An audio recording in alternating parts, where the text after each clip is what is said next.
Hey friends, it's Eric Hulkran, the host of the Michigan's Best Podcast. On this episode, John Gonzalez heads to Owosso to talk to John and Morgan from Lula's Louisiana Cookhouse. You know them, Michigan's best fried chicken. We talked to them about why they have not opened since the shutdown in March, what 2020 looks like for them, the YouTube show Scratch Cooking with John, plus their spice line. All of that covered today on the Michigan's Best Podcast.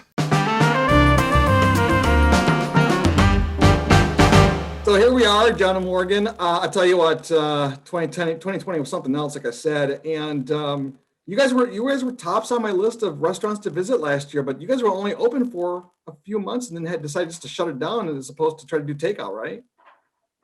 You know, we didn't do takeout, John. Once we shut down, it just didn't make any sense. I've got such a small kitchen and people too close together, and it just I didn't want to get anybody sick. So we've just totally been shut down since March 15th.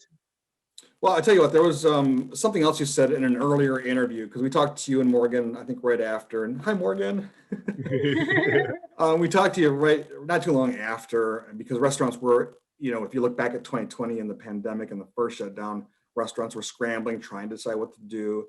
You had this incredible insight, and I don't know where it came from. Maybe Morgan does, but you just said, I'm gonna pause, just shut everything down, like you said, for logistic reasons. But you also said something that struck with me at the time, and has stuck with me throughout the whole year, was you were worried about the dining experience of people able to go out with their friends, share a bottle of wine, maybe listen to some jazz music there at Lily Pearl's. You were thinking like, it's not going to be the same, and I want people to get back to being normal or the same as it was. So do you remember some of those thoughts you had? Absolutely do, John. And it's the same way we feel today. And it's why we didn't do the carry out. You're not, putting, our fried chicken's really good.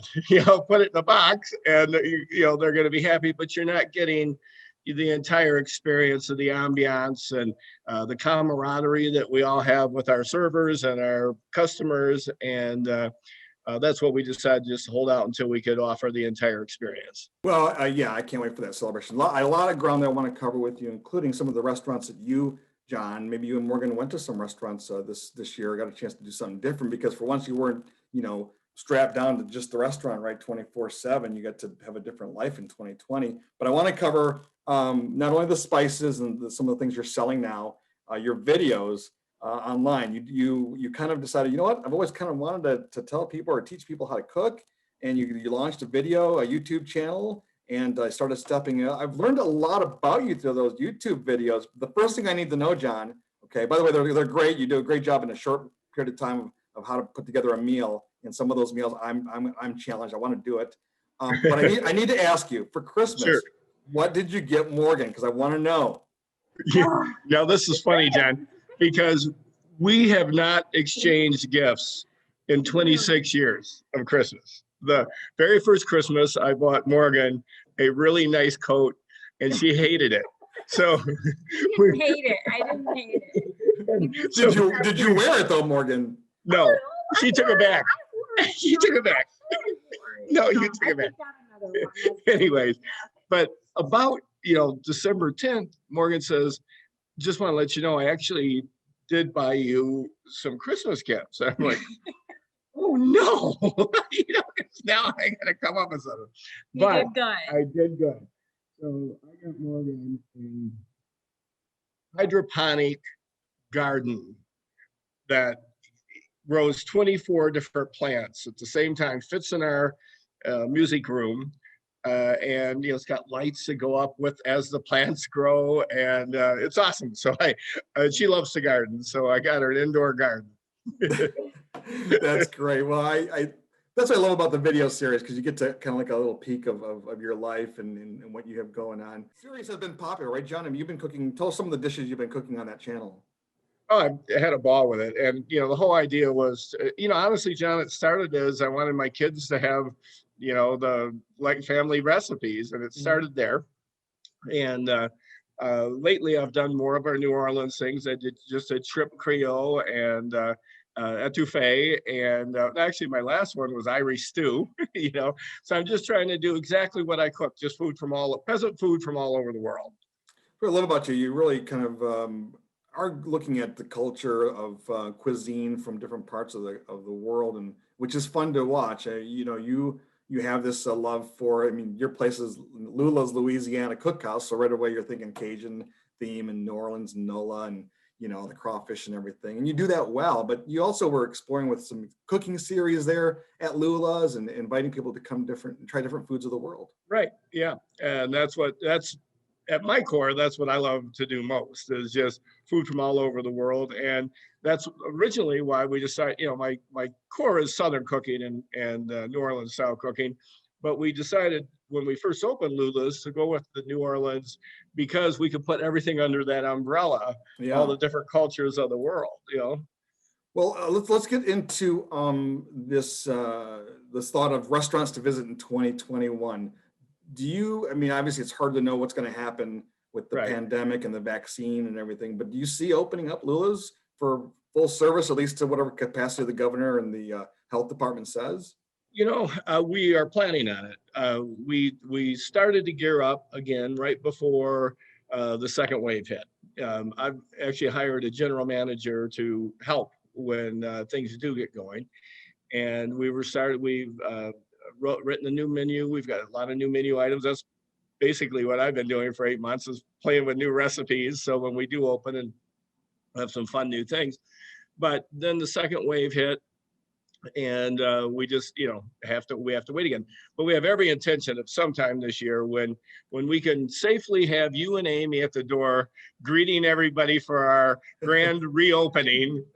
That's when we're going to reopen. Well, I can't wait. And obviously Michigan's best fried chicken, which we picked in 2016. We can't wait for people to try that again. Don't change that recipe, okay? Yeah. Better not do that. So yeah, we definitely can't wait for that. Tell us about some of the restaurants that have you had a chance to get takeout at other places, or have you had a chance to experience any other places? We haven't, John, but we're excited about several restaurants getting back to as soon as we get through this. And there's a lot of great restaurants that don't maybe get the notoriety of some of the big ones. We love Silver Spoon Restaurante in Rochester, and I understand. Yeah, they just moved. There's a great little, that great little Vietnamese street food, and was it Matawa, just east of Kalamazoo, right off of 94. There's this great little Namla's it called, and I love Poppycocks in Traverse City. Yeah, yes. They're great. Now we loved Alliance. I don't know if you know this real young chef, James Boonfield, great guy, really talented guy, but I see they went out of business. So we're going to find him and go over wherever he's cooking this year. And, but I think the first one I want to hit is Tamale Mary's. In Grand Rapids, Wyoming, actually, Tamales Mary. Oh my gosh, 15 different types of tamales. If the buffet's open, get the buffet, because then you can try them all, right? Oh, that's awesome. But that's a once a week they usually do that when they're open. But yeah, it's been one of my favorites. I think tamales are really underrated. People always talk about them at the holiday times, but Southwest Detroit has plenty of great places. And then what I found throughout the whole state, there are places. There's a new fusion place up in Manistee. I looked at their menu and I'm like, that place looks great. They were making tamales too, and I'm like, I need to go there. So. Another one, John, that we love in Southeast Detroit is El Rey de las Arepas, Venezuelan, in very South Detroit there. It's awesome for a Venezuelan arepas, the wonderful one. I feel bad for the family restaurants, right? Yep. Like John, I know that you guys are doing two different things, but things together. But think about those family-owned restaurants for generations that the husband and wife put their heart and soul into it, and then it's gone. I know. Yeah, when I looked up earlier today, just some the restaurants we like to go to, and half of them are permanently closed. It just broke my heart. And I kudos to those that are hanging on, that's, you know, their only livelihood and doing their very best. It's been a rough year for my industry, that's for sure. All right, well, we can't wait for you guys to reopen, and Amy and I will be there to greet people when that day comes. But tell us, before we sign off here, tell us about your line of spices. Because I noticed in your videos, you're talking about, well, I've got this on the market, or this is about to come out next month. Tell me, what do you have available online that people can buy? Well, right now, we've actually, you know, I just went through all my spice mixes that we've used here at the restaurant and decided to market them because the first thing I want to market, before that I was gonna, and I still am, are hot sauces. I've got Lula's Louisiana Flame, and I'm just waiting. I think this week we'll get approval from Lansing to be able for, you have to have a test to be shelf stable, and it is. That's good. And then, so right now we've got our Lula's spice, Lula's Creole spice. It's not the chicken spice because that one we're holding tight. I don't blame you. But Lula's spice, we've got Recado para todo, so spice for everything, Yucatan spice blend. We've got Burberry, Ethiopian spice blend, Wow. Cuban spice blend, a dried jerk seasoning, and a Kahlua pork, or a Hawaiian red salt, ginger, and black pepper basically mix. And that's our entire spice mix. And then you can buy them either all together or separately. Boy Wonder Spice. I wonder who the Boy Wonder is. That was, when I was a kid, that was my nickname. Yeah. And I said, well, I even had a bowling ball one time that said Boy Wonder. Boy Wonder Spice from Chef John, Chicken John.